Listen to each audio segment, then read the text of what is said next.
जय हिंद दोस्तों, आप सभी को स्वागत है हमारे YouTube चैनल एजुकेशन मैथमेटिक पर। तो कल के वीडियो में हमने वास्तविक संख्या का प्रकार देखे थे।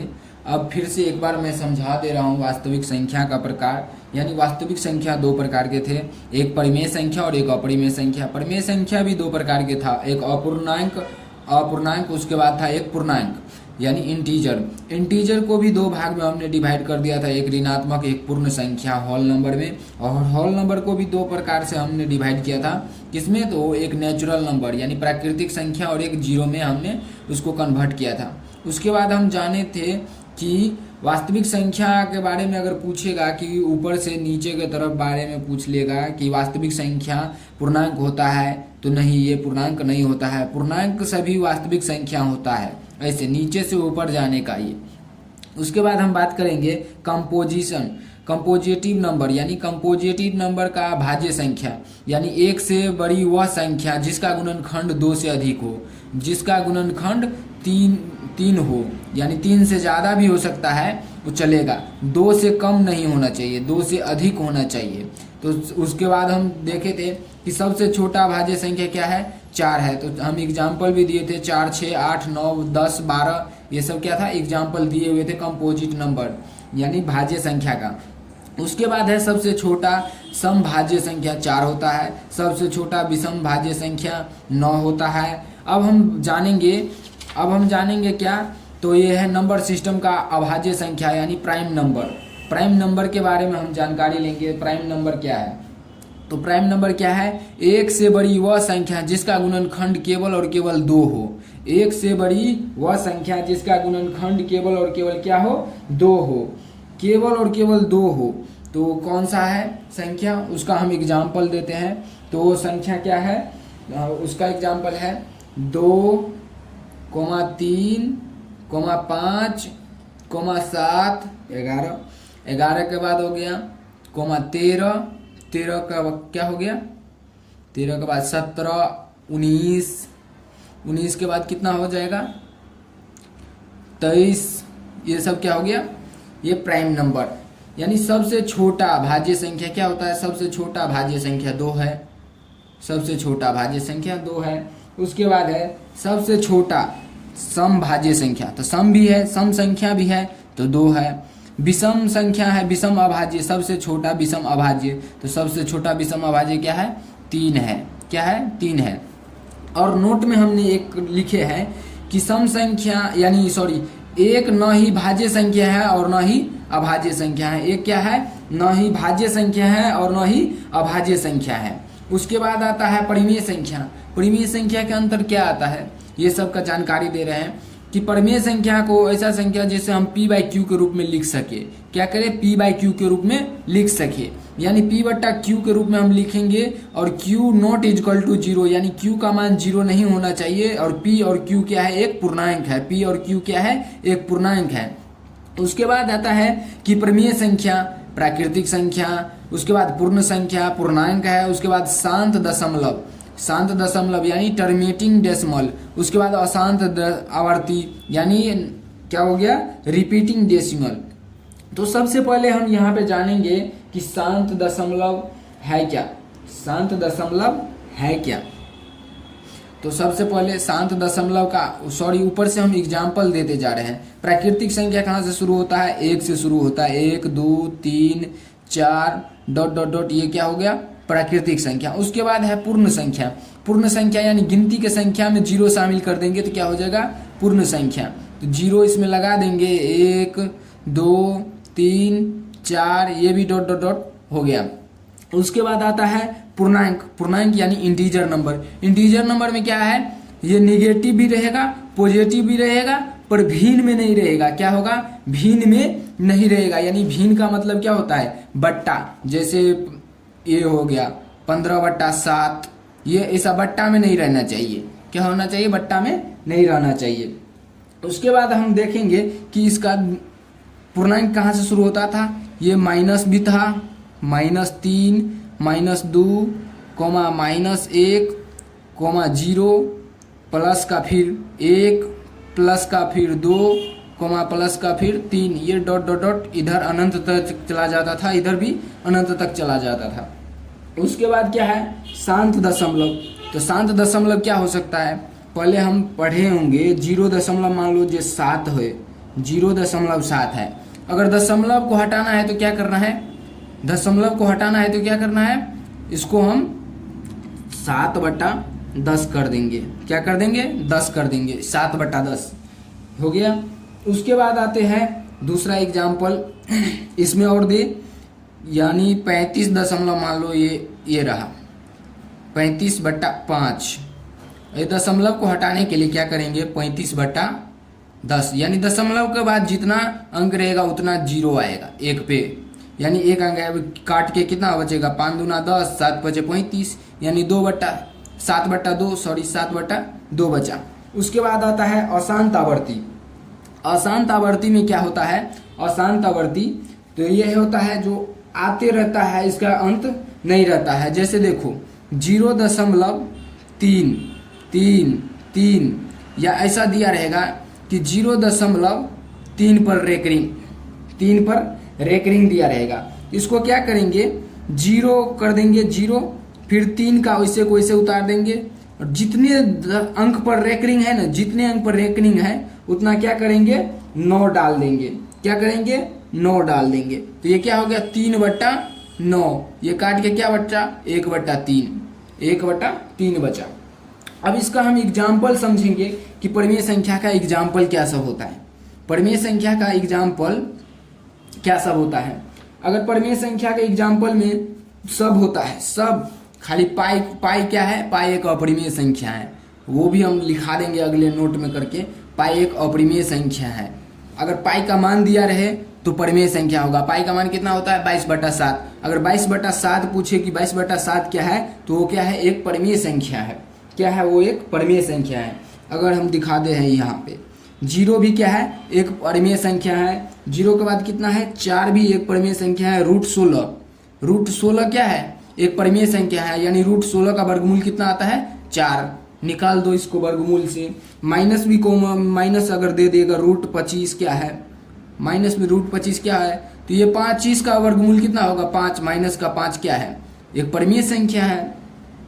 या और 22/7 भी दे देगा, 22/7 क्या है, तो एक परिमेय संख्या है, डॉट इत्यादि, ETC यानी इत्यादि। उसके बाद हम जानेंगे अपरिमेय संख्या। क्या जानेंगे, अपरिमेय संख्या, इरेशनल नंबर। इरेशनल नंबर क्या है, जिसे P/Q के रूप में नहीं लिख सकते हैं, P/Q के रूप में नहीं लिख सकते हैं, P/Q के रूप में नहीं लिख सकते हैं, उसे हम इरेशनल नंबर कहते हैं। जैसे देखो, जैसे एग्जाम्पल में हम बताए थे नोट में, जो एक लिखा देंगे, पाई क्या है, पाई एक अपरिमेय संख्या है। तो हमेशा याद रखना पाई एक अपरिमेय संख्या है। पाई हो गया, उसके बाद आ गया √2। ये रूट से जो नहीं निकलता है वो भी क्या होता है, एक अपरिमेय संख्या होता है। -7 -√3 ये सब क्या हो जाता है, डॉट ये सब क्या होता है, अपरिमेय संख्या होता है, ETC अपरिमेय संख्या। एक नोट और करके लिखे हैं कि दो परिमेय संख्याओं के बीच अनंत परिमेय संख्या होता है। दूसरा नोट है, 2 परिमेय संख्याओं के बीच अनंत अपरिमेय संख्या होता है, इसका कभी अंत नहीं है। यानी परिमेय संख्या और अपरिमेय संख्या के बीच बहुत सारे अंक हैं। उसके बाद है कोप्राइम नंबर, यानी सहअभाज्य संख्या। सहअभाज्य संख्या किसको बोलेंगे, जिसका HCF कितना होना चाहिए, 1 होना चाहिए। क्या होना चाहिए, HCF 1 होना चाहिए। अगर हम जानेंगे इसका एग्जाम्पल क्या हो जाएगा, 2,3 उसके बाद आ गया क्या, 3,5 एग्जाम्पल, यानी HCF निकालेंगे तो 1 होना चाहिए। HCF उसका कितना होना चाहिए, 1 होना चाहिए। उसके बाद आ गया 4,5 डॉट इत्यादि, ETC यानी इत्यादि।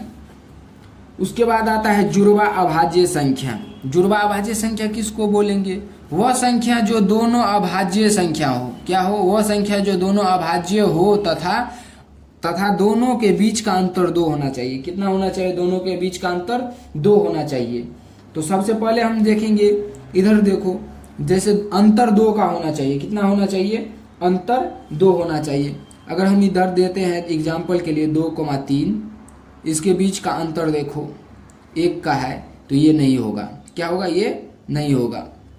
उसके बाद आता है 3,5, 3,5 कोमा कर लो, इसके बीच का अंतर कितना का है? 2 का है। और देखेंगे कि अभाज्य संख्या, अभाज्य संख्या में क्या सब आता है?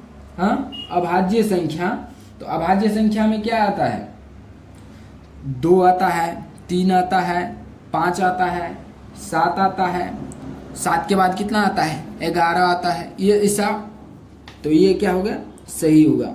उसके बाद आते हैं, इसके बाद हो गया 9, 7,9, एग्जाम्पल के लिए ले रहे हैं 7,9। अगर अंतर देखो तो ये कितना होना चाहिए?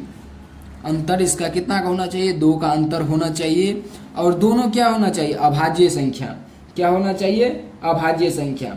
एक क्या है? 7, 7 क्या है? एक अभाज्य संख्या है। और 9 क्या है? 9 भाज्य संख्या में आता है। 9 क्या है? तो 9 एक भाज्य संख्या है। बताए थे जो 4, 6, 8, 9, 10, 12 ये क्या होता है? भाज्य संख्या। तो ये भी नहीं होगा। अगर हम इसका एग्जाम्पल दें तो क्या सब आएगा? 3,5, 3,5, उसके बाद आएगा 5,7, 5,7, 7 के बाद आएगा, एग्जाम्पल को लिख लेना है, 5,7, 5,7 के बाद आ जाएगा आपको 11,13, 11,13, उसके बाद 17,19, 19 के बाद आ गया 29,31, 29,31, उसके बाद हो गया 41,43, 41,43। ये क्या होना चाहिए? अभाज्य। दोनों का दोनों अभाज्य होना चाहिए और बीच का अंतर 2 होना चाहिए। देखो दोनों का अंतर बीच है, बीच का 2 का अंतर है, बीच का 2 का अंतर है, सबका बीच का 2 का अंतर है। क्या है? सबका बीच का अंतर 2 का है। उसके बाद हम जानेंगे कि घात, घात क्या होता है? पावर, इंग्लिश में क्या बोलते हैं? पावर, यानी घात। घात का मतलब हो गया, अगर a के पावर m रहेगा, यानी बेस समान रहेगा और पावर कुछ भी रहेगा, तो क्या हो जाएगा? पावर जुड़ जाएगा। क्या होगा? पावर जुड़ जाएगा, m प्लस n हो जाएगा, m प्लस n हो जाएगा। जैसे देखो 2 के पावर 5 प्लस 2 के पावर 7 क्या हो जाएगा? ऐसा रहेगा तो क्या हो जाएगा? 2 के पावर 5 और प्लस 7 पावर में ऊपर जुड़ जाएगा, तो क्या हो जाएगा? 2 के पावर 12, सॉरी 2 के पावर 12 हो गया। दूसरा एग्जाम्पल देते हैं।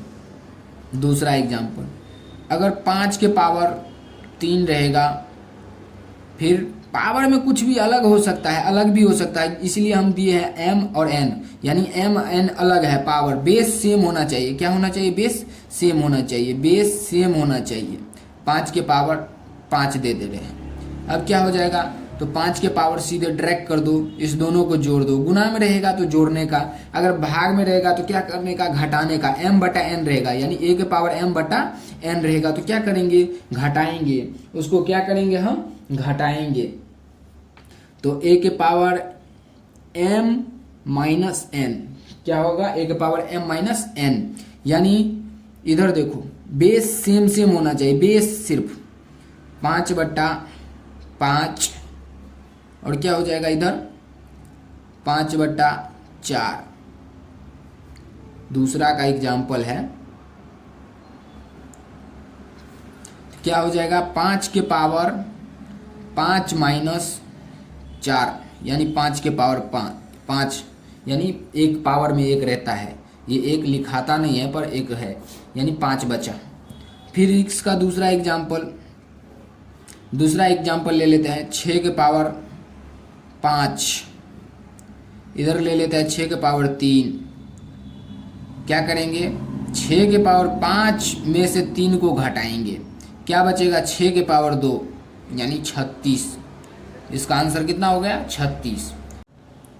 आज के लिए इतना ही काफ़ी है। अब मिलते हैं नेक्स्ट वीडियो में। अगर वीडियो पसंद आए तो वीडियो को लाइक, चैनल को सब्सक्राइब जरूर करें। तब तक के लिए मिलते हैं नेक्स्ट वीडियो में। Thank you.